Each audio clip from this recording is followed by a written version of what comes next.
بسم اللہ الرحمن الرحیم۔ مشکوٰۃ المصابیح، تقدیر پر ایمان رکھنے کا بیان، فصل دوم۔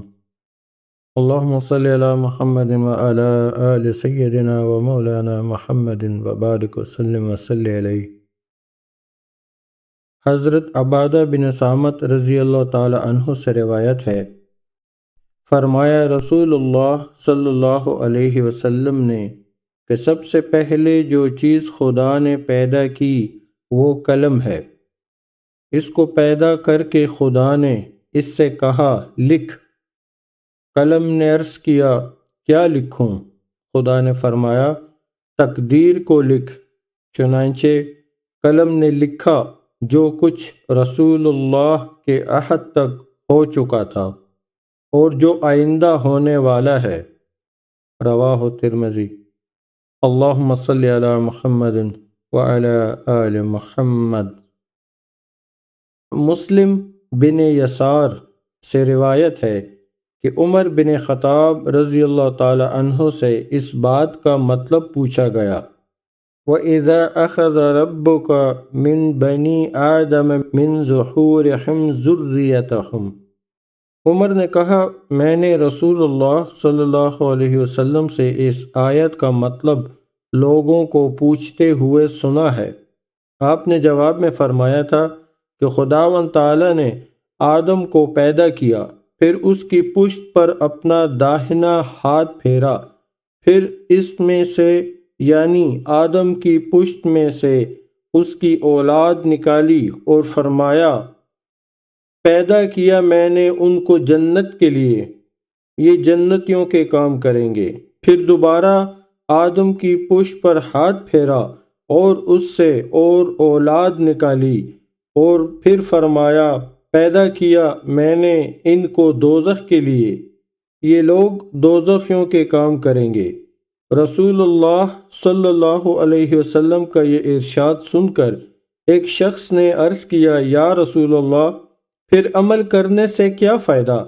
رسول اللہ صلی اللہ علیہ وسلم نے جواب میں فرمایا کہ خداوند تعالی جب جنت کے لیے کسی بندہ کو پیدا کرتا ہے تو اس سے جنتیوں ہی کے کام کراتا ہے، یہاں تک کہ وہ مرنے کے وقت تک جنتیوں کے سے کام کرتا رہتا ہے، اور خدا اس کے ان اعمال کی سبب اس کو جنت میں داخل کر دیتا ہے۔ اسی طرح جب کسی بندہ کو دوزخ کے لیے پیدا کرتا ہے تو اس سے دوزخیوں کے کام کراتا ہے، یہاں تک کہ مرنے کے وقت تک وہ دوزخیوں کے کام کرتا رہتا ہے، اور خدا اس کے کاموں کے سبب اس کو دوزخ میں داخل کر دیتا ہے۔ مالک، ترمذی، ابی داؤد۔ اللہم صلی علی محمد وعلی آل محمد۔ حضرت عبداللہ بن عمر رضی اللہ تعالی عنہ بیان کرتے ہیں کہ ایک مرتبہ رسول اللہ صلی اللہ علیہ وسلم باہر تشریف لائے اور آپ کے ہاتھوں میں وہ کتابیں تھیں۔ آپ نے ہم لوگوں کو مخاطب کر کے فرمایا تم جانتے ہو یہ دونوں کتابیں کیسی ہیں؟ ہم نے عرض کیا یا رسول اللہ ہم کو معلوم نہیں۔ آپ فرمائیے تو معلوم ہو۔ آپ نے سیدھے ہاتھ کی کتاب کی طرف اشارہ کر کے فرمایا یہ کتاب پروردگار عالم کی طرف سے ہے، اس میں جنتیوں کے نام، ان کے باپوں کے نام اور ان کے قبیلوں کے نام درج ہیں، اور ان کے آخر میں ان کی جمع بندی یعنی میزان کی گئی ہے۔ اب نہ اس میں کچھ بڑھایا جا سکتا ہے اور نہ گھٹایا جا سکتا ہے۔ اس کے بعد آپ نے الٹے ہاتھ کی کتاب کی طرف اشارہ کر کے فرمایا یہ کتاب بھی پروردگار عالم کی طرف سے ہے، اس میں دوزخیوں کے نام، ان کے باپوں اور قوموں کے نام درج ہیں، اور آخر میں جمع بندی کی گئی ہے یعنی میزان دے دی گئی ہے۔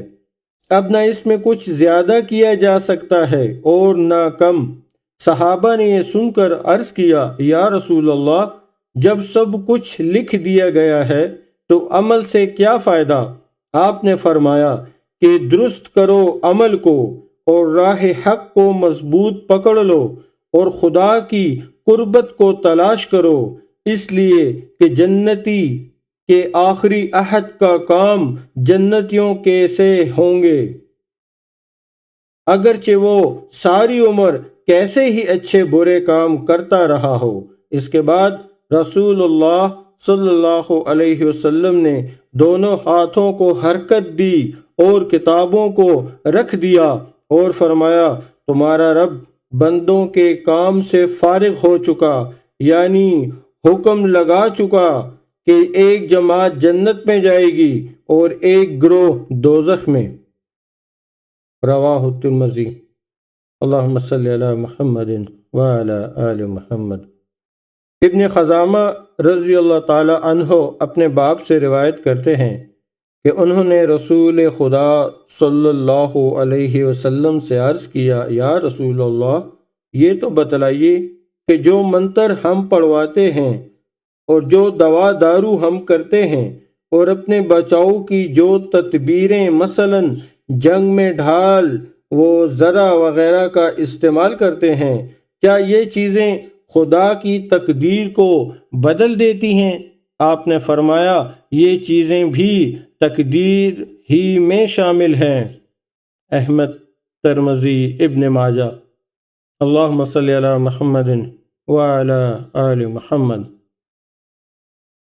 حضرت ابو ہریرہ رضی اللہ تعالی عنہ بیان کرتے ہیں کہ ہم لوگ تقدیر کے مسئلہ پر بیٹھے گفتگو کر رہے تھے کہ رسول خدا صلی اللہ علیہ وسلم تشریف لے آئے اور ہماری گفتگو کو سن کر غصہ سے آپ کا چہرہ سرخ ہو گیا، اتنا سرخ گویا انار کے دانوں کا پانی آپ کے رخساروں میں نچوڑ دیا گیا ہے۔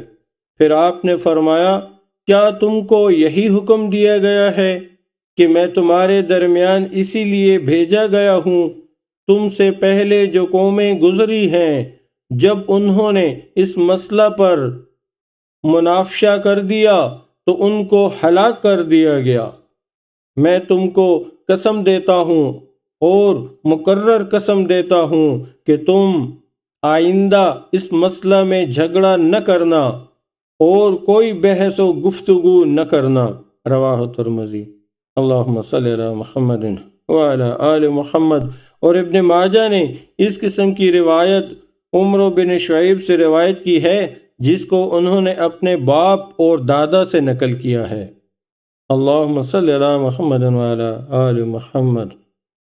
حضرت ابو موسیٰ رضی اللہ تعالی عنہ کہتے ہیں کہ میں نے رسول اللہ صلی اللہ علیہ وسلم کو یہ فرماتے ہوئے سنا ہے کہ خداوند تعالی نے آدم کو ایک مٹھی خاک سے پیدا کیا جس کو تمام زمین میں سے لیا گیا تھا، پس پیدا ہوئی اولاد آدم کے موافق زمین کے، یعنی جس قسم کی مٹی تھی اسی قسم کی، بعض دیکھنا میں سرخ رنگ کی، بعض سفید اور بعض سیاہ اور بعض ان رنگوں کے درمیان، اور بعض ان میں سے نرم مزاج اور بعض سخت مزاج، اور بعض ان میں سے ناپاک اور بعض پاک۔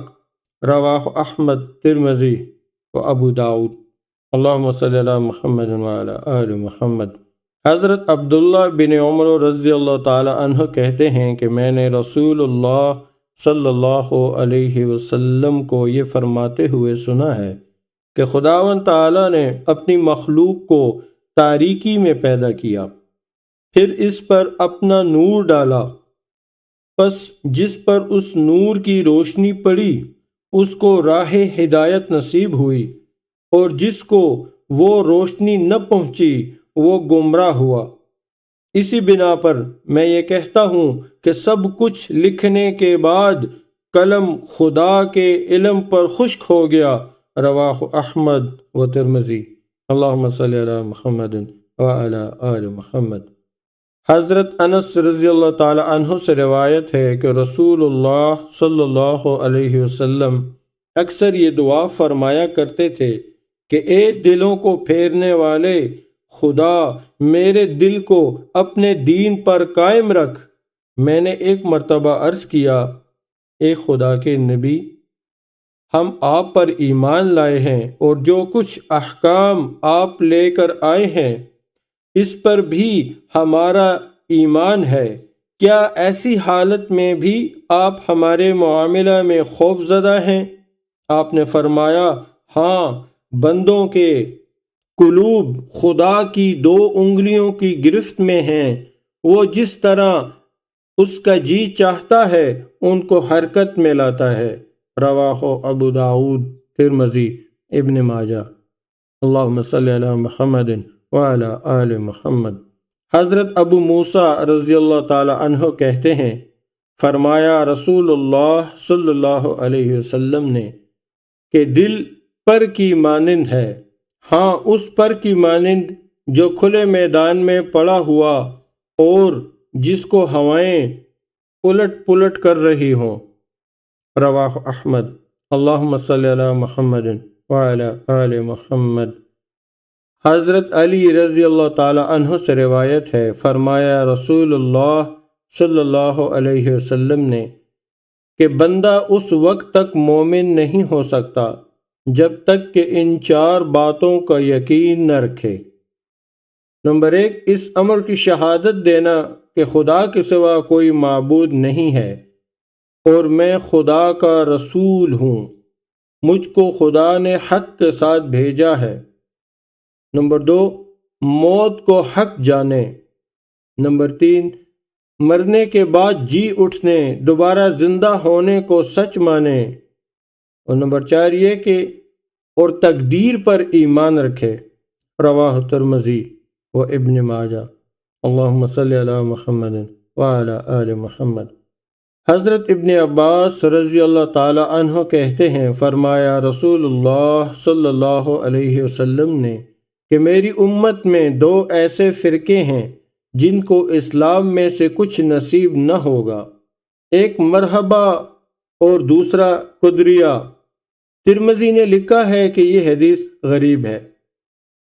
اللہم صلی علی محمد وعلی آل محمد۔ حضرت ابن عمر رضی اللہ تعالی عنہ کہتے ہیں کہ میں نے رسول اللہ صلی اللہ علیہ وسلم کو یہ فرماتے ہوئے سنا ہے کہ میری امت میں خسف، زمین میں دھس جانا، اور مسخ، صورت بدل جانا، دونوں عمل ہوں گے، اور اس میں وہ لوگ مبتلا ہوں گے جو تقدیر کا انکار کریں گے۔ ابو داود اور ترمذی نے بھی اسی قسم کی روایت بیان کی ہے۔ اللہم صلی علی محمد وعلی آل محمد۔ حضرت ابن عمر رضی اللہ تعالی عنہ سے روایت ہے، فرمایا رسول اللہ صلی اللہ علیہ وسلم نے کہ فرقہ قدریہ اس امت کے مجوسی ہے، پس اگر وہ بیمار ہوں تو تم ان کی عیادت نہ کرو، اور مر جائیں تو ان کے جنازہ پر نہ جاؤ۔ رواہ احمد و ابی داود۔ اللہم صلی علی محمد وعلی آل محمد۔